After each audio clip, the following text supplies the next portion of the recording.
तो अब की बार हैदराबाद में आर पार सीधे आपको लिए चलते हैं सिकंदराबाद, जहां से सीधी तस्वीरें आ रही हैं। अमित शाह का रोड शो लगातार वहां पर चल रहा है। निजामों का शहर, नई सियासी लहर, और इस बीच बहुत अहम ये चुनाव इसलिए भी हो जाता है क्योंकि बीजेपी ने अपने तमाम दिग्गजों को प्रचार के लिए उतारा है, जिसमें 1 तारीख को प्रचार होना है, 1 तारीख को चुनाव होना है, 4 तारीख को इसके नतीजे आएंगे, यानी 1 दिसंबर वोटिंग, 4 को काउंटिंग, और उससे पहले अमित शाह का ये रोड शो प्रचार का आज आखिरी दिन 5 बजे तक का वक्त है। इसके बाद खबर है कि अमित शाह प्रेस कॉन्फ्रेंस भी करेंगे। इससे पहले जेपी नड्डा, योगी आदित्यनाथ, सभी लोग यहां पर प्रचार कर चुके हैं। भाग्य लक्ष्मी मंदिर में पूजा अर्चना दर्शन के बाद रोड शो की शुरुआत हुई है, जिसमें बड़ी संख्या में कार्यकर्ता साथ ही साथ मौजूद हैं।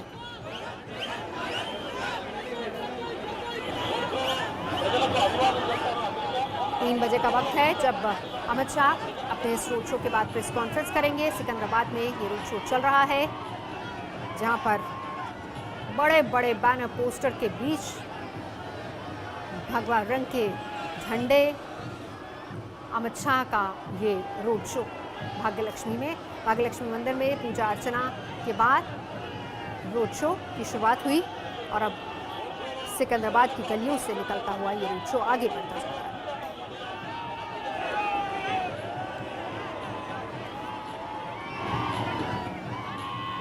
150 सीटें हैं जिन पर वोट डाले जाने हैं, और अभी तक टीआरएस और एएमएम दोनों साझा तौर पर काबिज हैं नगर निगम पर। लेकिन अब इसके बाद पिछली बार की अगर बात करें तो 3 सीटें बीजेपी ने जीती थी, 2 कांग्रेस के खाते में गई थी, 44 सीटों पर एआईएमएम काबिज हुई थी। लेकिन इस बार सिर्फ 51 ही सीटों पर एआईएमएम ने अपने प्रत्याशी उतारे, जबकि बाकी अगर पार्टियों की बात की जाए तो हर सीट पर उन्होंने अपना अपना प्रत्याशी उतारा है। तो हैदराबाद निकाय चुनाव के मद्देनजर अमित शाह का ये रोड शो, जिसमें बड़ी संख्या में कार्यकर्ता हाथों में झंडे बाने लेकर साथ साथ चल रहे हैं।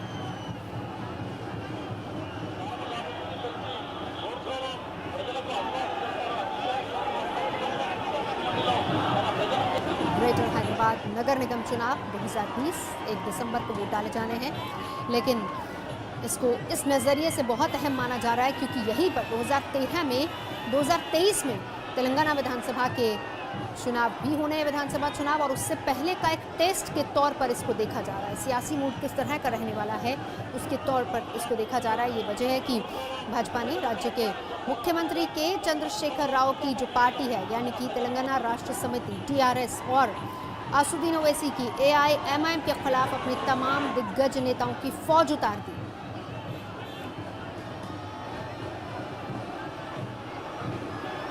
ग्रेटर हैदराबाद नगर निगम देश के सबसे बड़े नगर निगमों में से कार्यक्षेत्र 4 जिलों में फैला हुआ है, और इसी के तहत पूरे इलाके की बात की जाए तो 24 विधानसभा क्षेत्र, तेलंगाना की 5 लोकसभा सीटें आती हैं, कुल 150 पार्षद हैं। ओवैसी की पार्टी ने मात्र 91 सीटों पर ही अपने प्रत्याशी मैदान में उतारे हैं, जबकि दूसरी पार्टियों की बात करें जिसमें भाजपा, कांग्रेस और तेलंगाना राष्ट्र समिति है, उन्होंने सभी सीटों पर अपने अपने उम्मीदवारों को उतारा है।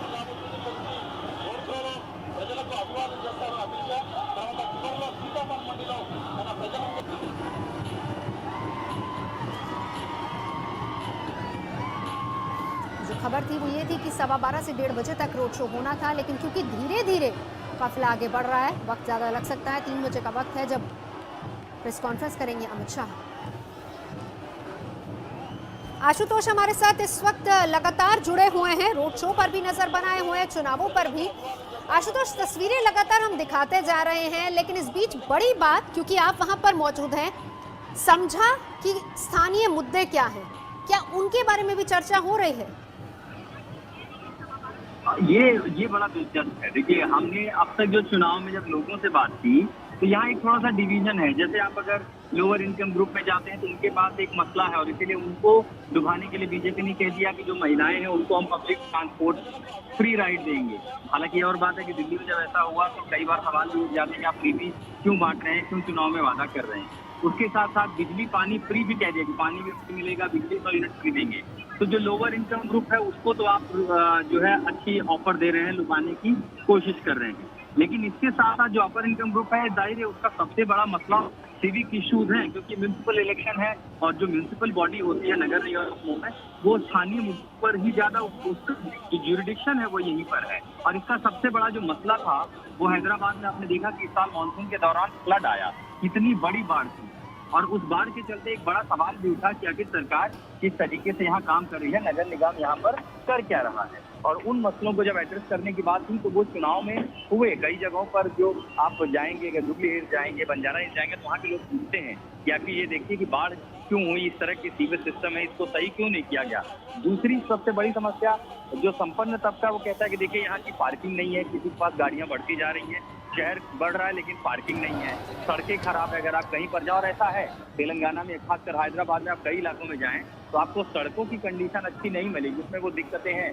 लेकिन ये सब मसले जब बड़े स्तर के प्रचार होते हैं नवजोत, तो अपने आप छुप जाते हैं। अब प्रचार में जो बंदी संजय कुमार कह चुके हैं कि सर्जिकल स्ट्राइक होगी, दरअसल अब उसमें जो विपक्षी हैं वो उस ट्रैप में हैं, अब वो उसका जवाब देने लगे हैं, चाहे वो MIM हो चाहे TRS हो।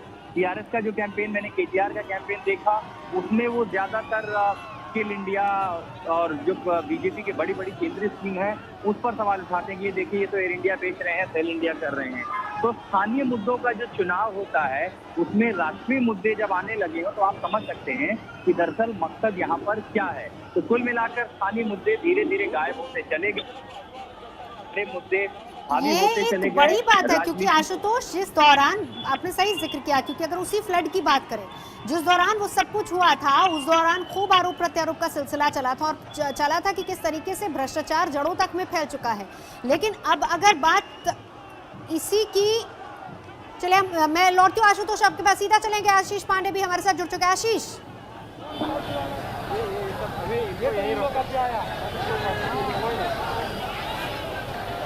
मेरे को सुनो। आशीष पांडे, मेरी आवाज अब तक आ रही है? रोड शो के साथ साथ आशीष पांडे चल रहा है। आशीष पांडे, तो ये तस्वीरें देखिए जी जी जी जी नवजोत, फूलों की बारिश दोनों तरफ से। आशीष जी हाँ नवजोत, मैं अपने कैमरा पर्सन को बताना बोलूँगा कि वो दिखाएं। अमित शाह यहाँ पर हैं, हम अमित शाह के साथ हैं, और आप ये रोड शो में जो हुजूम है लोगों की और फूलों की बारिश, कैसे लोग अपनी अपने छतों और बालकनी में से इंतज़ार कर रहे थे इस रोड शो का। सुबह से ही अमित शाह यहाँ पर केंद्रीय गृह मंत्री वो पहुँचते हैं हैदराबाद, उसके बाद सीधे वो चार मीनार का रुख करते हैं। चार मीनार में भाग्य लक्ष्मी मंदिर पे पूजा अर्चना करने के बाद अमित शाह सिकंदराबाद के इस रोड शो में शामिल होने के लिए पहुंचते हैं, और रोड शो के करीब करीब 1 घंटे हो चुके हैं और अभी तक ये रोड शो बामुश्किल आधा किलोमीटर से कुछ ज़्यादा दूरी तक पहुंच पाया है। और यहाँ पर फूलों की वर्षा और जिस तरीके से यहाँ पर लोग उमड़े हैं, और बीजेपी ने खास तौर पे ये भी आपको बताना नवजोत ज़रूरी है कि बीजेपी ने इस जो नगर निकाय चुनाव है उसमें दिग्गजों को उतारा है, और दिग्गजों की मौजूदगी ने बीजेपी के पक्ष में एक माहौल तो ज़रूर यहाँ पर पैदा किया है। और ये सड़कों पे उमड़ा हुआ ये जो हुजूम है ये साफ तौर पर दर्शाता, आप देख सकते हैं कैसे बच्चे और बुजुर्ग और युवा वो सब यहाँ पर हैं, और फूलों की वर्षा, खास तौर पर फूलों की वर्षा, ये यहाँ पर बीजेपी की मौजूदगी किस तरीके से हैदराबाद में दिख रही है ये साफ जाहिर करता है। अमित शाह इस रोड शो का नेतृत्व कर रहे हैं। अमित शाह केंद्रीय गृह मंत्री, पार्टी के स्टार प्रचारक। सिकंदराबाद कंस्टिट्यूएंसी जो है वो केंद्रीय गृह राज्य मंत्री उनका केंद्रीय गृह राज्य मंत्री की यह कंस्टिट्यूएंसी है, और यहाँ पर अमित शाह उनके जो मंत्रिमंडल में सहयोगी हैं किशन रेड्डी वो, और ये देखिए पूरा का पूरा जो हुजूम है यहाँ पर ये उमड़ा हुआ है, और अमित शाह यहाँ पर लोगों का अभिवादन स्वीकार करते हुए यहाँ पर लोगों को के ऊपर यहाँ से भी इस फूलों की वर्षा हो रही है, इस गाड़ियों से भी, इस जो रथ है इससे भी फूलों की वर्षा हो रही है। और अमित शाह यहाँ पर जो पार्टी के स्टार कैंपेनर हैं, ये जो मूर्ति देखिए आप, हनुमान की जो बड़ी मूर्ति है, ये सिकंदराबाद की ये जो जगह है, यहाँ पर अमित शाह जी केंद्रीय गृह मंत्री, पार्टी के स्टार प्रचारक, ये देखिए कैसे अभिवादन स्वीकार कर रहे हैं। और ये जो मूर्ति है हनुमान की, ये शक्ति प्रदर्शन है, ये बीजेपी का शक्ति प्रदर्शन है हैदराबाद में। हैदराबाद की बात करें, तेलंगाना की बात करें, तेलंगाना की राजनीति की बात करें तो हमेशा से तेलंगाना राष्ट्र समिति और असदुद्दीन ओवैसी एमआईएम का जिक्र होता रहा है राष्ट्र की राजनीति में, देश की राजनीति में। लेकिन इस बार बीजेपी इस नगर निकाय चुनाव में अपने दिग्गजों को उतार कर जाहिर तौर पे पूरी जो फोकस है वो भारतीय जनता पार्टी के ऊपर है। अमित भाई शाह यहाँ पर, और देखिए किस तरीके से अभिवादन स्वीकार किया जा रहा है, अभिवादन और ऐसे ये रोड शो की और ये अमित शाह अद्भुत नजारा है। कुछ ऐसा जो मैं अगर अपने यहाँ से जर्नलिस्ट करियर की बात करूँ हैदराबाद की, तो हमने कभी ऐसे नगर निकाय चुनाव में हैदराबाद में खास तौर पे ऐसा शक्ति प्रदर्शन, ऐसा कैंपेनिंग तो कभी नहीं देखा। और ये जो पूरा जो तरीका है वो बिल्कुल ही बताता है कि शक्ति प्रदर्शन कैसे यहाँ पर बीजेपी कर रही है, कैसे यहाँ पर बीजेपी कर रही है। जो ये पूरा नज़ारा है, ये जो नज़ारा है, ये जो भीड़ है, ये वोट में तब्दील होगी कि नहीं होगी ये जनता तय करेगी। 1 तारीख को वोटिंग होनी है और 4 को नतीजे आने हैं। नतीजा क्या होगा ये हमें इंतज़ार करना होगा। लेकिन आज की अगर हम बात करें तो भारतीय जनता पार्टी के इस रोड शो में जो शक्ति प्रदर्शन है, जो ताकत दिखाई है पार्टी ने, वो साफ जाहिर तो दिख रहा है। पार्टी के राष्ट्रीय अध्यक्ष जेपी नड्डा जी जब हैदराबाद में थे तो उन्होंने कहा कि पार्टी नगर निकाय से लेकर लोकसभा हर एक चुनाव को पूरी शिद्दत के साथ लड़ती है और लड़ती रहेगी। और यहाँ पर इस जो नगर निकाय चुनाव को आमतौर पर छोटा चुनाव बोला जाता है, यहाँ पर देश के दिग्गज और बड़े नेताओं का आगमन, एक नगर निकाय चुनाव में पार्टी का कैंपेन, ये अपने आप में दर्शाता है कि नवजोत कैसे भारतीय जनता पार्टी दक्षिण के इस द्वार हैदराबाद से आगे की अपनी जो रणनीति है, आगे की जो उनकी जो लक्ष्य है पूरे दक्षिण के राज्यों में जाना, पहुंचना, उसको वो साधती नजर आ रही है। बिल्कुल दिखाते जाइए तस्वीरें, क्योंकि बहुत अहम है तस्वीरें और आपने भी इसका जिक्र किया। वापस से उस लाइन को दोहराना ज़रूरी है कि कम से कम नगर निगम चुनावों में इस तरह की तस्वीरें, इस तरह का नज़ारा नहीं देखा गया होगा शायद पहले, खास तौर पर अगर हैदराबाद नगर निगम चुनाव की बात की जाए तो। लेकिन इस बीच बहुत अहम आशीष ये भी हो जाता है, क्योंकि अभी आशुतोष से भी हम यही जिक्र कर रहे थे, दिग्गज मैदान में है।